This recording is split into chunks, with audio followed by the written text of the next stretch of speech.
Paris Saint-Germain se qualifie pour sa deuxième finale de Ligue des Champions de suite dans un match au courage à l'Allianz Arena face au Bayern Munich. Le géant munichois qui aura été véritablement un adversaire redoutable contre ce Paris Saint-Germain n'aura tenu que 3 minutes avant l'ouverture du score du Ballon d'Or Ousmane Dembélé qui inscrit son 3e but sur les demi-finales de la Ligue des Champions. Sur le but, il est parfaitement servi par Kvaratskhelia. J'entends vos arguments, mais je n'arrive pas à les comprendre parce qu'encore une fois, il vous montre qu'il peut totalement jouer numéro 9. Sur le reste de la rencontre, ça aura été très compliqué pour le Paris Saint-Germain qui aura vraiment fait un match au courage. Tous les joueurs du Paris Saint-Germain seront restés unis face aux attaques des Bavarois et ne se seront jamais désolidarisés dans le pressing ou dans les duels en 1 contre 1. On avait face encore une fois à la capacité à cette équipe de toujours venir se soutenir. Fabian Ruiz, João Neves, Vitinha ou encore Marquinhos et Pacho ont aidé leurs partenaires dans chacun des duels, qui aura permis au Paris Saint-Germain de résister face à l'envahisseur allemand, et ce jusqu'à la 93e minute de jeu où Harry Kane décidera d'égaliser, de redonner espoir aux Bavarois qui devaient encore marquer un but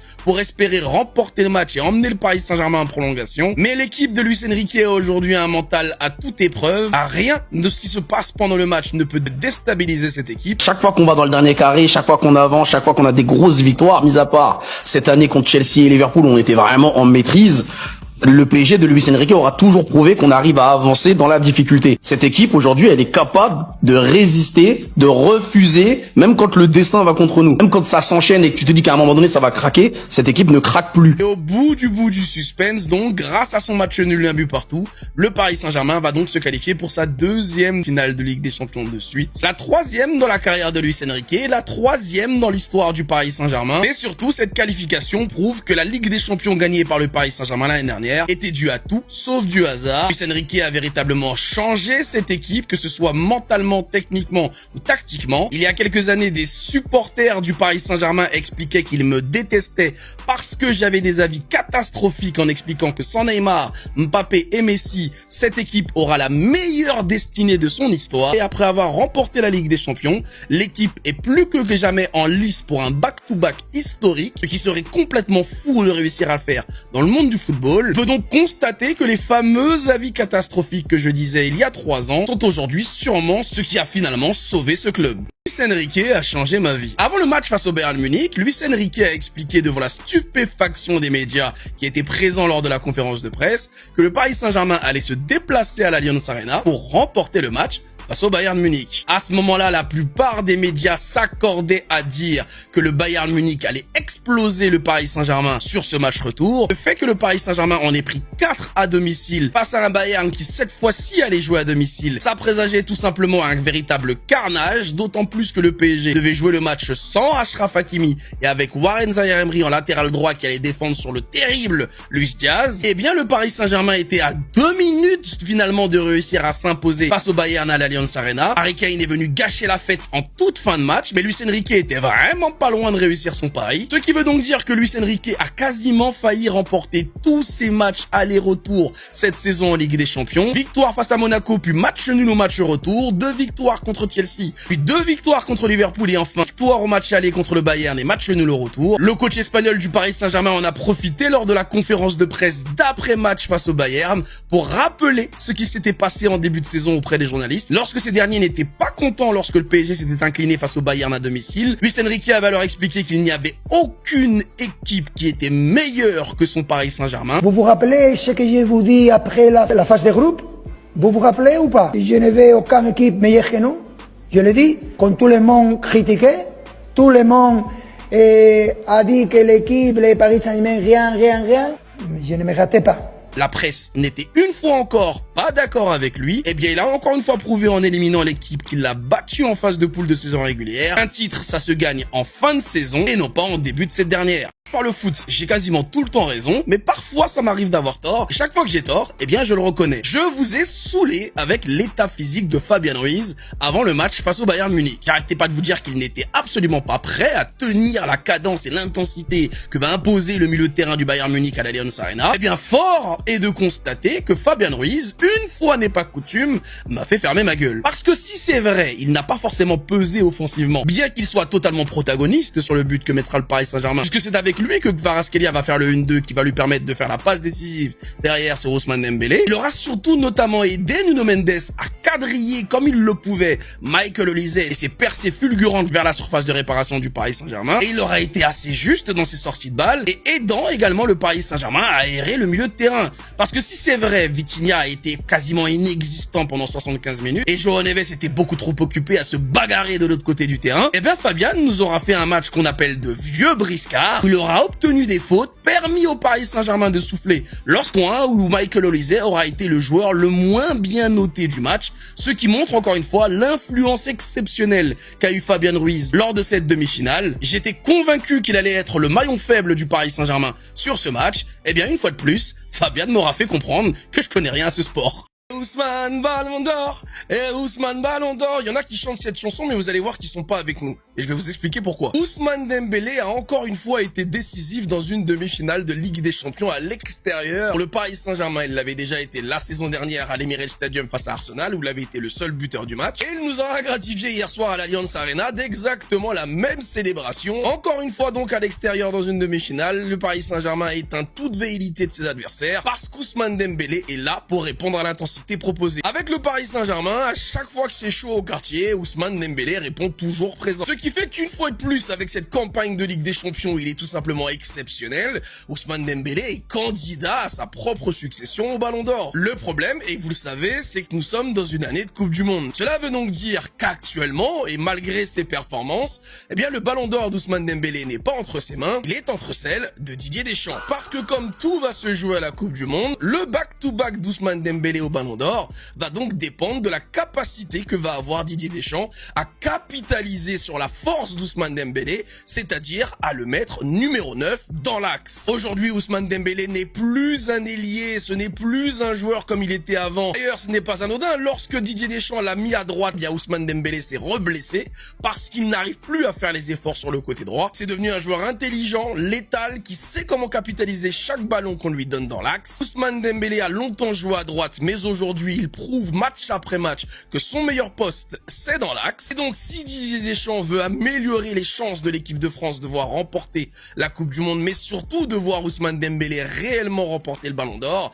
eh bien, pour ça, il va falloir qu'il le mette à son poste, c'est-à-dire en numéro 9 dans l'axe. Mais pour ça, il va forcément devoir mécontenter celui qui ne gagne aucun trophée collectif, mais qui enchaîne les buts. En plus d'être un buteur insatiable, Ousmane Dembélé est un leader hors et sur le terrain. Ousmane Dembélé, lui, est capable de faire le jeu, de créer du jeu, de donner des ballons à ses partenaires, alors que l'autre numéro 9, lui, finalement, n'est qu'un finisseur. Didier Deschamps va donc devoir faire un choix, utiliser Ousmane Dembélé à son plein potentiel, ou bien le brider, comme il l'a toujours été en équipe de France. Et on a tous pu le constater lors du dernier Euro, et surtout depuis qu'il a signé au Real Madrid, le tout pour Kiki, ça ne fonctionne pas. Alors que si tu laisses Ousmane Dembélé simplement jouer au football à son poste, eh bien, bizarrement, tu gagnes tout.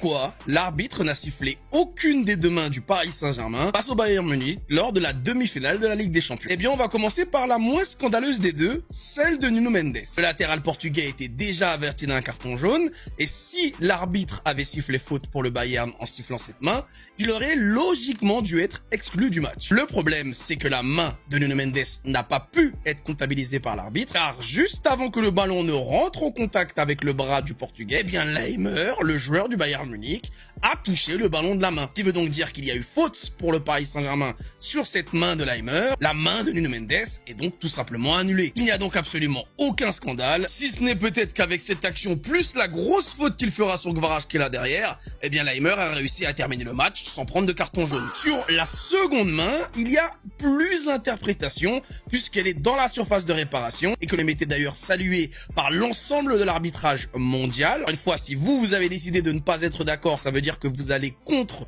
l'avis international des arbitres. Le ballon n'était pas en possession des joueurs du Bayern Munich, le ballon n'était pas la propriété des joueurs du Bayern Munich, il était en possession des joueurs du Paris Saint-Germain. Il n'y a donc aucune raison pour João Neves d'aller faire cette main. Il essaye simplement de se retourner et on voit le mouvement du corps pour essayer de se retourner et de ne pas toucher le ballon de la main. C'est la raison pour laquelle l'arbitre a tout simplement décidé de ne pas siffler main. Et dans les règles de l'IFAB, il est clairement stipulé stipulé qu'une main doit être sifflée lorsque le ballon est dans les pieds d'une équipe qui attaque la surface de réparation. Et là, ce n'est pas le cas puisque le ballon est la propriété des joueurs du PSG. Donc, selon l'interprétation de l'arbitre, et encore une fois, on vous montre à quel point elle est juste, absolument aucune raison de siffler main. Il n'y a aucune comparaison à faire avec la main du match aller puisque c'est Dembélé qui centre dans la surface de réparation. La balle est donc dans la possession des pieds des joueurs du PSG qui attaquent la surface de réparation des joueurs du Bayern Munich, alors que là, encore une fois, le ballon est dans les pieds des joueurs du PSG qui se dégagent et qui essaient d'envoyer le ballon le plus loin possible de la surface de réparation. Il n'y a donc aucune logique de siffler main pour le Bayern Munich. Maintenant, est-ce que si ça avait été l'inverse, j'aurais dit exactement la même chose? Eh bien oui, malheureusement pour vous, je suis toujours juste dans mes analyses. Certains, vous n'êtes jamais d'accord parce que vous voulez toujours être contre le Paris Saint-Germain. Mais le problème, encore une fois, c'est que le monde entier a décidé d'être contre vous aujourd'hui. Et vous n'allez pas m'expliquer que le PSG a acheté le monde entier. Vous avez juste le seum et comme des enfants, vous voulez juste pas grandir. Je vais enchaîner avec les attaquants titulaires. Et je vais commencer par le moins bon, personnellement. Pour moi, le moins bon, c'était Désiré Doué. Désiré Doué, c'est pas vraiment catastrophique, mais Désiré Doué, on voit sa saison dernière, hein, il a été très bon avec un jeu où il ne gardait pas beaucoup le ballon. Dès qu'il a le ballon, il libère, il gagne les espaces, il se positionne bien. Mais cette saison, Doué, il garde un peu trop le ballon à mon goût. Et ça me dégoûte un peu, ça m'écœure un peu. Même si c'est toujours très important d'avoir un joueur comme Doué qui garde quand même le ballon, qui crée une crainte chez l'adversaire parce que je te dis, il va peut-être me dribbler, il va peut-être me faire mal. C'est quand même important. On a vu une action où il a mélangé avec un magnifique geste technique sur le côté deux joueurs du Bayern Munich, les gars.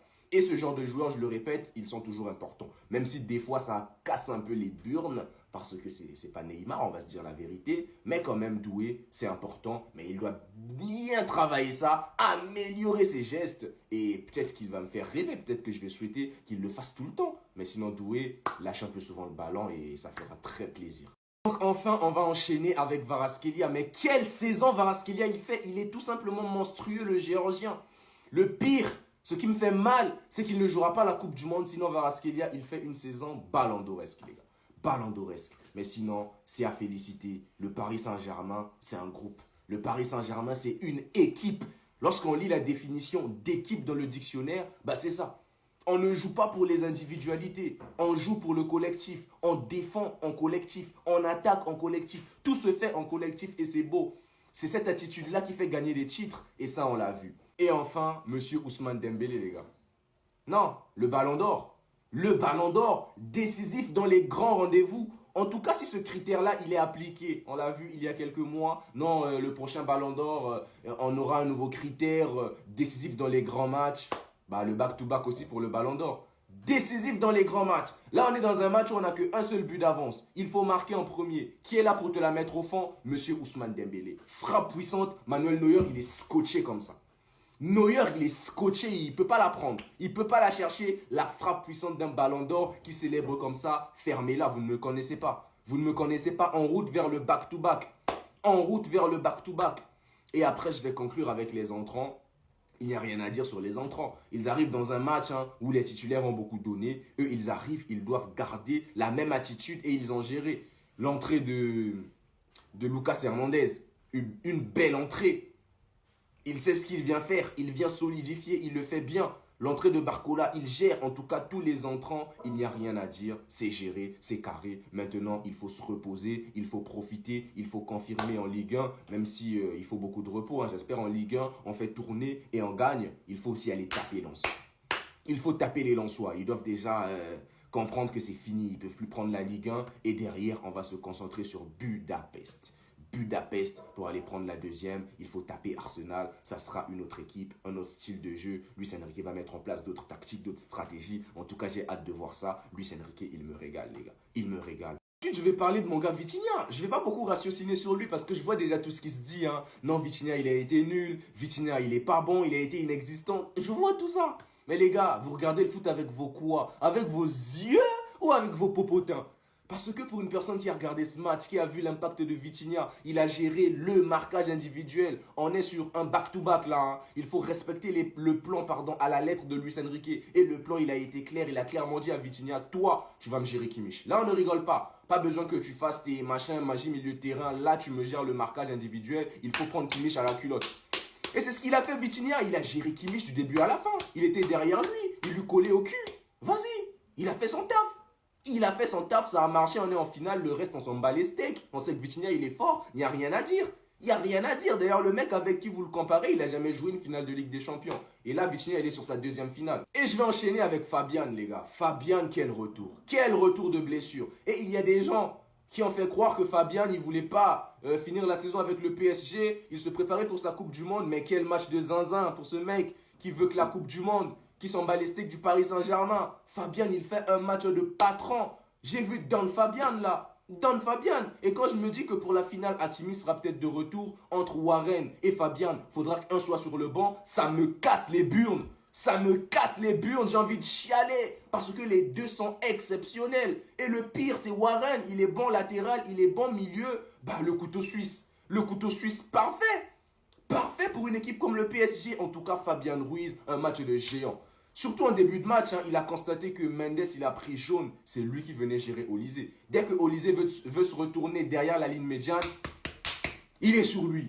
Il est sur lui. Et il rigole pas, il est en puissance. Tu me dribbles pas, je m'en bats les steaks. Moi, je viens au contact, je viens chercher le ballon. Je viens pas pour te faire mal, je viens chercher le ballon. En tout cas, Fabian Ruiz, merci. Le milieu de terrain a fait le taf. Il n'y a rien à dire. Luis Enrique attendait ce moment depuis des mois. Et pas seulement parce que le PSG s'est qualifié en finale de Ligue des Champions, surtout parce qu'il a enfin pu dire tout ce qu'il pense depuis des mois à la presse. Déjà, après le match, il a remis une pièce en déclarant que le PSG ne s'était pas qualifié à l'extérieur, mais à domicile. Et cette phrase, elle est dingue, parce que ça veut dire qu'on est chez nous, à l'Allianz Arena, en Allemagne. Après avoir gagné la Ligue des Champions là-bas l'année dernière, Paris vient maintenant d'y éliminer le Bayern pour retourner une nouvelle fois en finale. Et honnêtement, c'est même pas ça le plus marquant. Le vrai moment, il arrive en conférence de presse quand Luis Enrique rappelle qu'il répétait depuis des mois que le PSG était, selon lui, la meilleure équipe d'Europe. Et qu'à ce moment-là, tout le monde lui riait au nez. À chaque fois, il se faisait critiquer. À chaque fois, on remettait cette équipe en question. Mais aujourd'hui, il commence clairement à le faire comprendre. Il avait raison. Il avait la vision depuis le début. Et quand tu vois le niveau actuel du PSG, c'est même difficile de le contredire parce que cette équipe sait tout faire maintenant. Elle sait dominer, attaquer, défendre, souffrir et surtout gagner les gros matchs. Et en plus, c'est pas fini.